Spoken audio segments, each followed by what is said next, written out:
رات جاگے ہوئے ہیں اور علماء کرام کے خطابات بھی سنے، نوافل کا بھی اہتمام کیا، تہجد بھی پڑھے ہیں اور اب فجر کی نماز باجماعت ادا کر چکے ہیں اور بہت زیادہ نیند کا غلبہ ہے اور ہونا بھی چاہیے کہ پوری رات جاگ کر بیٹھے رہنا یہ کوئی معمولی بات نہیں ہے۔ اللہ تعالیٰ اس کی محبت میں جاگنے کو قبول فرما اور ٹوٹے پھوٹے انداز میں جو عبادت کی ہے اللہ اس کو بھی قبول فرما۔ مزید تھوڑی دیر کے لیے ہم یہاں بیٹھیں گے، 20 منٹ بس، 20 منٹ، اس کے بعد مکروہ وقت ختم ہو جائے گا، اس کے بعد عشاء کی نماز پڑھیں گے۔ تو جاگنے کے بعد جو بونس ملنا ہے نا، وہ بونس کے ہم حقدار ہو جائیں گے، یعنی پوری رات جاگے ہیں اس کا تو اجر ملے گا ہی، انشاءاللہ ثواب ملے گا ضرور بضرور، لیکن کامیاب مزدور وہ ہے جو مزدوری بھی لے اور ساتھ میں بونس بھی حاصل کرے۔ تو اگر ہم اشراق تک بیٹھیں گے 20 منٹ کے لیے اور اس کے بعد 2 رکعت کی صحیح اشراق کی نماز پڑھ لیں گے تو انشاءاللہ تعالی حضور کی سنت بھی ادا ہو جائے گی اور اشراق کی نماز پڑھنے پر جو فضیلت حدیث پاک میں ہے کہ 1 سال کے نفل روزوں اور 1 سال کے نفل نمازوں مقبول حج اور عمرے کا ثواب، مقبول یعنی قبول کیے ہوئے حج اور عمرے کا ثواب اللہ سبحانہ و تعالی عطا فرماتا ہے۔ الغرض شب معراج جس میں ہم نے علماء کرام کے خطابات سنے، پیارے آقا کریم صلی اللہ علیہ وسلم کا سفر جو معراج میں ہوا اس کا تفصیلی ذکر ہم نے سنا کہ کس طرح پیارے آقا صلی اللہ علیہ وسلم آسمانوں پر تشریف لے گئے، اللہ کا دیدار کیے، کیسے کیسے مراحل سے سفر ہوا، کتنی تیز رفتاری کے ساتھ ہوا اور اللہ تعالیٰ نے جو اعزاز، جو شرف ہمارے پیارے نبی کو عطا فرمایا ہے وہ شان و شوکت اللہ نے کسی اور نبی کو عطا نہیں فرمایا۔ اللہ سبحانہ و تعالیٰ نے یہ ہم گنہگاروں کی خوش نصیبی ہے کہ پروردگار عالم نے ہم کو ایسا محبوب عطا فرمایا ہے جو تمام نبیوں کا سردار ہے۔ یہ ہماری خوش نصیبی ہے بھائی، اگر ہمارے سردار، ہمارے آقا، ہمارے نبی تمام نبیوں سے افضل و اعلیٰ ہے تو یہ ہماری خوش نصیبی ہے نا کہ اللہ نے ہمیں ان کا غلام بنا کر کے پیدا کیا۔ ہم عیسیٰ علیہ السلام کے زمانے میں پیدا ہو سکتے تھے، موسیٰ علیہ السلام کے زمانے میں پیدا ہو سکتے تھے، آدم علیہ السلام کے زمانے میں پیدا ہو سکتے تھے، کسی بھی نبی کے زمانے میں پیدا ہو سکتے تھے اور کسی بھی مذہب کے ماننے والے بن کر کے پیدا ہو سکتے تھے۔ اللہ نے آخری نبی کے زمانے میں ہم کو پیدا فرمایا ان کی امت میں، اور پھر اللہ اس کے رسول کا ماننے والا بنا کر کے پیدا فرمایا، پھر اہل سنت و جماعت میں پیدا فرمایا۔ اتنی زیادہ نعمت اللہ تعالیٰ نے ہم کو عطا فرمائی۔ یہی وجہ ہے کہ یہ تمام نعمتیں ہونے کی وجہ سے یہ راتوں کی رونقیں، یہ شب معراج کی برکتیں، یہ سارے نور و سما کو ہم لوٹتے ہیں الحمدللہ، محسوس بھی کرتے ہیں اور فیض بھی پاتے ہیں اور خوشی بھی محسوس کرتے ہیں الحمدللہ۔ تو لہٰذا میرے بزرگوں نوجوانوں، 40 روزہ دینی تربیتی اجتماع چل رہا ہے ہمارا اور تقریباً 22-23 دن گزر گئے اور شب معراج بھی اس میں گزر گئے اور شب معراج میں الحمدللہ کل عشاء کی نماز کے بعد سے ہمارے پروگرام کا آغاز ہوا تو اب تک چل رہا ہے الحمدللہ۔ اب عشاء کی نماز کے بعد سے ظہر کی نماز تک وقفہ رہے گا، آرام سکون سے سو جائیے۔ 7:30 کو بھی اگر سو گئے، 8:30, 9:30, 10:30, 11:30, 12:30 اور آدھا گھنٹہ سو جاؤ 1 بجے تک، 5.5 گھنٹے کی نیند میں مست ہو جاتی طبیعت بغیر کسی ٹینشن کے، 5.5 گھنٹے سونے کا موقع۔ پھر 1 بجے کے بعد اٹھ کے فریش ہو کے ظہر کی نماز پڑھنے کے لیے مسجد میں آنا ہے، یہیں پر ظہر کی نماز پڑھنا ہے اور پھر ظہر کی نماز سنت و نوافل کے بعد پھر دوبارہ ہمارے اجتماع کا آغاز۔ اب یہ مقصد یہ ہوا کہ اکثر لوگ الحمدللہ معراج کے موقع پر، برات کے موقع پر روزے کا اہتمام کرتے ہیں اور میں سمجھتا ہوں اس میں سے پورے لوگ روزہ سے ہوں گے الحمدللہ۔ تو ظاہر سی بات ہے جب روزے سے ہے تو رات بھر جگے ہوئے ہیں تو آفس کو بھی چھٹی رہے، اسکولوں کو بھی چھٹی رہے، کام کاج کو بھی چھٹی رہے۔ اب جو دکانوں والے بیچارے لوگ ہیں ہم لوگ جا کے دکان کھول لیتے ہیں، لیکن اکثریت ہماری چھٹی میں رہتے ہیں. تو ظہر کی نماز یہاں پہ پڑھ لی ہے، اس کے بعد پھر علماء کرام کے بیانات الگ الگ موضوعات پر ہے الحمدللہ. ظہر کی نماز کے بعد سے اثر تک یعنی 2 بجے بیانات کا سلسلہ شروع ہوگا تو 3، 4، 4:30 بڑی مشکل سے 2.5 گھنٹے کا وقت ہے. 2.5 گھنٹے میں میں سمجھتا ہوں 5 سے 6 بیانات ہوتے آدھے گھنٹے. اس میں بہت زیادہ ضروری اہم موضوعات کو اس میں شامل کیا گیا ہے. لہٰذا اگر آپ وقت نکالیں گے، ظہر کی نماز یہاں پڑھیں گے اور پھر اصل تک مکمل وقت دے کر کے بیٹھیں گے تو ہم نے جو علماء کرام کو دعوت دی ہے وہ تشریف لانے والے ہیں. ہمارا دعوت دینا بھی کامیاب ہو جائے گا، ان کا آنا بھی فائدہ مند ہو جائے گا، ہے نا. ورنہ علماء کرام آئے، لوگ نہیں رہے، مختصر رہے تو پھر ان کو زحمت ہو جاتی.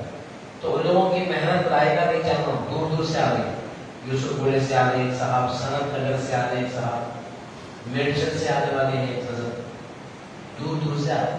ان لوگوں بھی رات کی جگہ پہ ہوگی نا، ان لوگوں اٹھنا پھر ظہر کی نماز پڑھ کے ہمارے واسطے وقت دیے آنا، آپ کی خطابات کرنا. تو جب لوگ ہمارے واسطے آنے تیار ہے تو ہم اپنے خود کے واسطے یہاں پہ آنے کیسے تیار نہیں ہو سکتے؟ ہمارا خود کا فائدہ ہے. تو لہٰذا اس واسطے ظہر کی نماز کے بعد سے سلسلہ جاری ہوگا علماء کرام کے بیانات کا.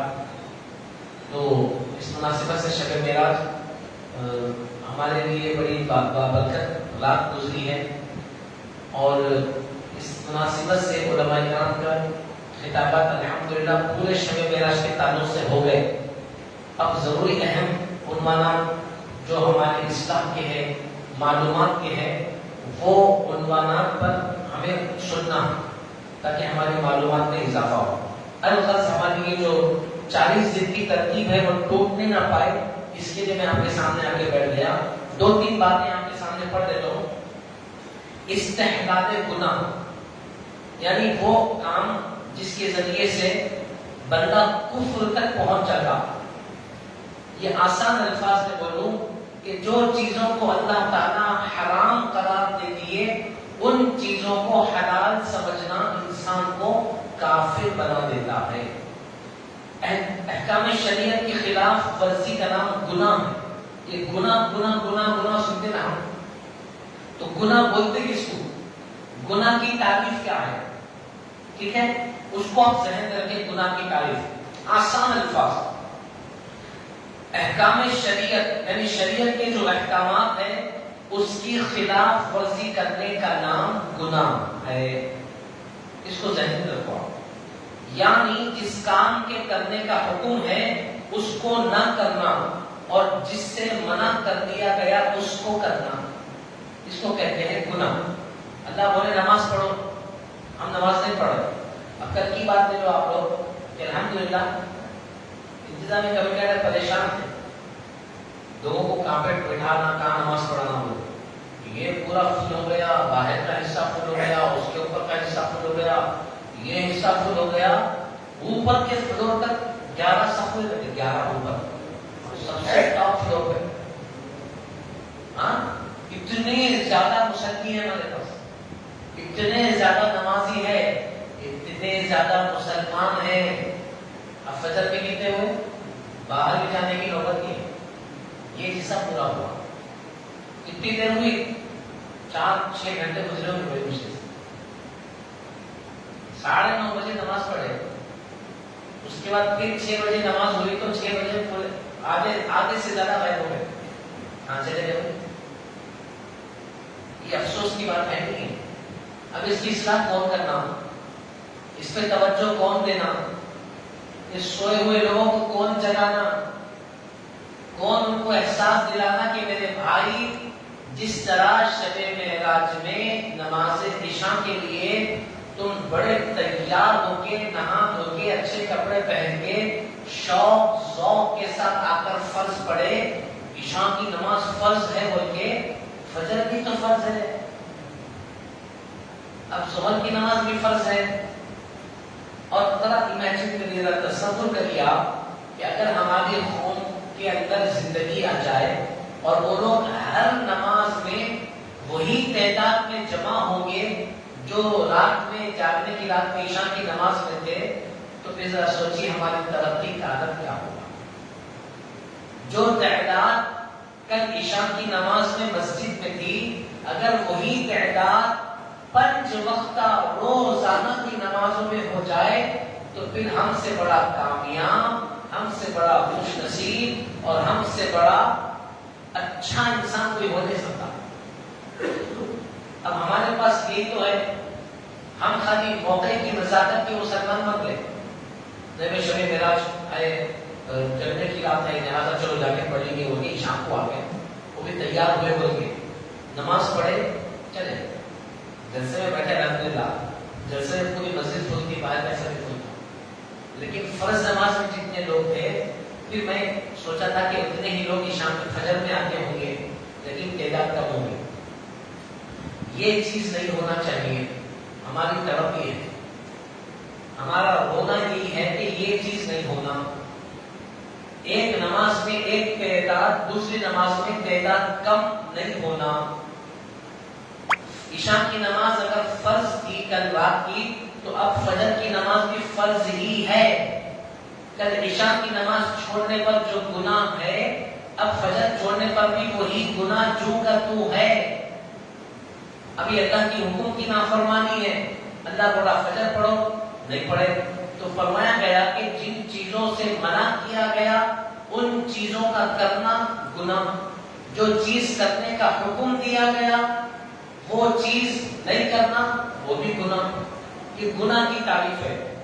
دوسری چیز، گناہ کو گناہ سمجھ کر کرنا گناہ ہے، لیکن استحلال گناہ یعنی گناہ کو حلال جاننا کفر ہے۔ گناہ کو گناہ سمجھ رہے تو ڈبل گناہ ہے سمجھو۔ ایک چیز غلط ہے، وہ غلط چیز کو غلطی شناخت کر دیں گے تو گناہ ہی سے ہوگی، ڈبل گناہ سمجھو، گناہ کو گناہ سمجھتے ہوئے، لیکن گناہ کو سمجھ رہے حلال ہے، یہ گناہ نہیں ہے، یعنی گناہ کو گناہ ہی نہیں سمجھ رہے، حلال سمجھ رہے اس کو، جائز سمجھ رہے اس کو، تو فقہاء کرام نے فرمایا کہ گناہ کو حلال جاننا شرک ہے، ایمان سے ہاتھ دھو بیٹھتے، کفر ہو جاتا اور ایمان ختم ہو جاتا۔ گناہ کی 2 قسمیں ہیں، ایک ہے گناہ کبیرہ، دوسرا ہے گناہ صغیرہ۔ کبیرہ وہ گناہ ہے جس کا کرنے پر آخرت میں بڑے عذاب کی وعید ہو یا دنیا ہی میں کوئی حد یعنی سزا مقرر ہو۔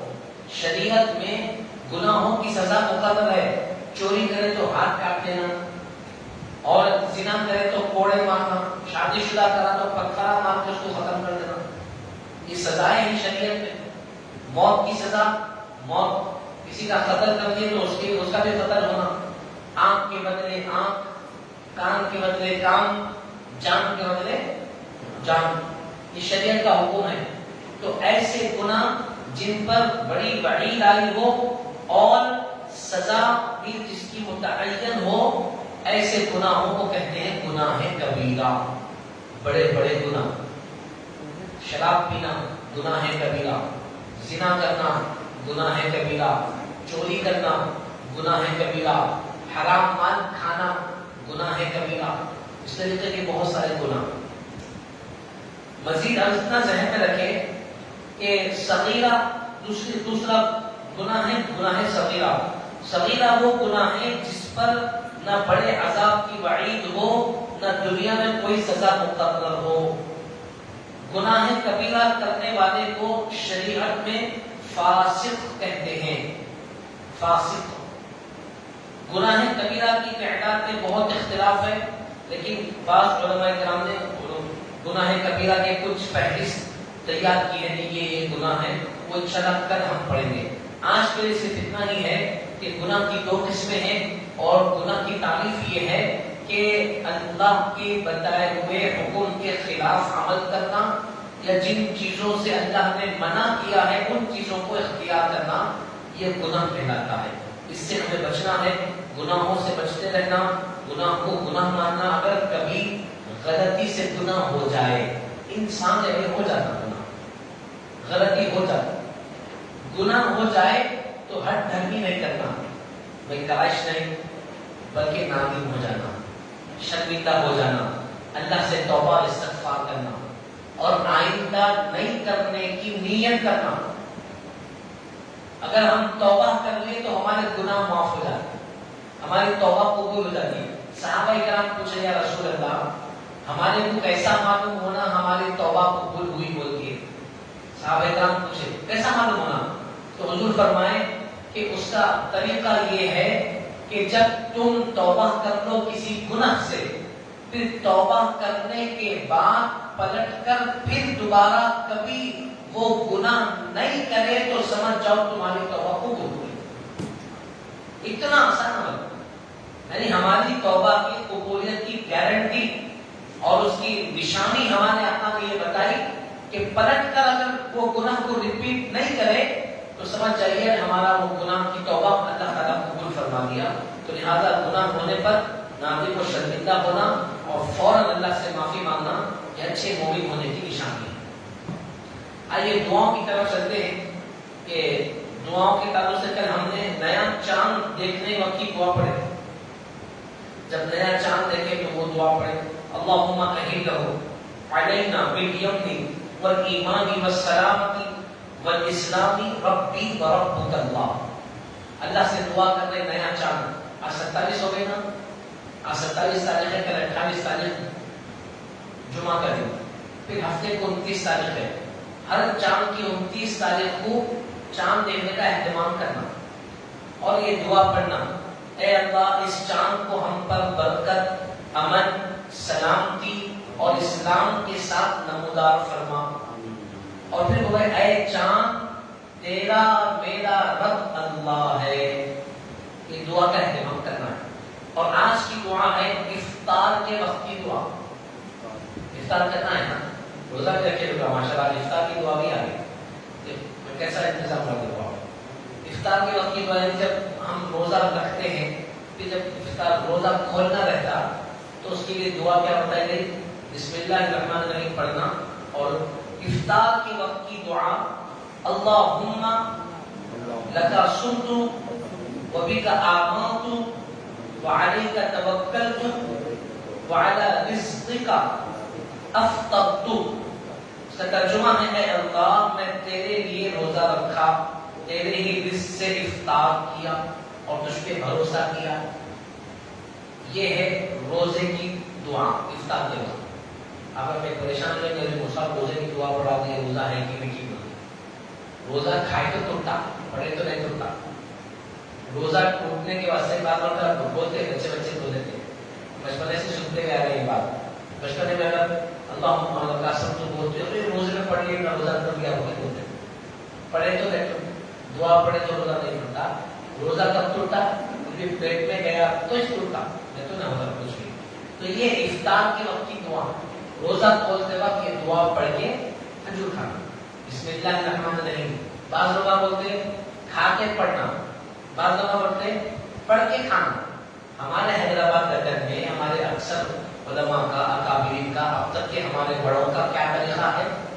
بسم اللہ بول کے کھاتے، اس کے بعد دعا پڑھتے۔ پڑھتے ایسا نہیں، بلکہ بسم اللہ بول کے دعا پڑھ لیتے اس کے بعد کھاتے۔ تو جو ہمارے بڑوں کا طریقہ، جو ہمارے شہر کا طریقہ ہے اس پہ عمل کرنا۔ نئے آج کل سوشل میڈیا کا دورہ میں نئے باتیں آتے ہیں، اور ایسا ہے تو ایسا ہے تو کیا ہے، پریشان نہیں ہونا۔ پڑھ کے دعا پڑھو، کھاؤ یا کھا کے دعا پڑھو، لیکن اچھا طریقہ کیا ہے؟ پہلے پڑھ لینا اس کے بعد کھانا، ٹھیک ہے؟ تو یہ افطار کے وقت کی دعا ہے، اس کو آپ پڑھ لیں۔ آئیے جو روزانہ پڑھنے کی دعا ہے اس کے تعلق سے کیونکہ پاس نئے چہرے بھی آج نظر آ رہے ہیں، تو ان لوگوں کے لیے کہ صبح کے وقت کی دعا 3 مرتبہ پڑھنا۔ یہ دعا پڑھنے سے اللہ تعالیٰ شام تک بلاؤں سے، وباؤں سے، بیماریوں سے، نقصان اور حادثات سے ہماری حفاظت فرما۔ شام میں 3 مرتبہ پڑھے تو پھر صبح تک اللہ تعالیٰ حفاظت فرما۔ یہ دعا بڑی قیمتی ہے، بڑی پیاری ہے، اس دعا کو یاد کر لیں اور اس کا اہتمام کریں، انشاءاللہ اس کی برکتوں کو آپ محسوس کریں گے۔ بسم اللہ الذی لا یضر مع اسمہ شیء فی الارض ولا في السماء وهو السميع العليم. بسم الله الذي لا يضر مع اسمه شيء في الأرض ولا في السماء وهو السميع العليم.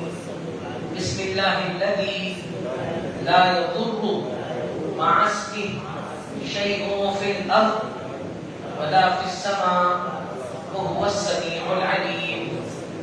مجلس کے اختتام کی دعا سبحان اللہ و بحمدہ سبحانک اللہم و بحمدک ونشہد ان لا الہ الا انت نستغفرک ونتوب الیک. درود شریف اللہم صلی علی سیدنا محمد وعلى آلہ واصحابہ افضل صلواتک وعدد معلوماتک وبارک وسلم. عشاء کی نماز ادا فرمانے، انشاءاللہ اس کے بعد ظہر کی نماز کے بعد ہماری ملاقات ہوگی. السلام علیکم.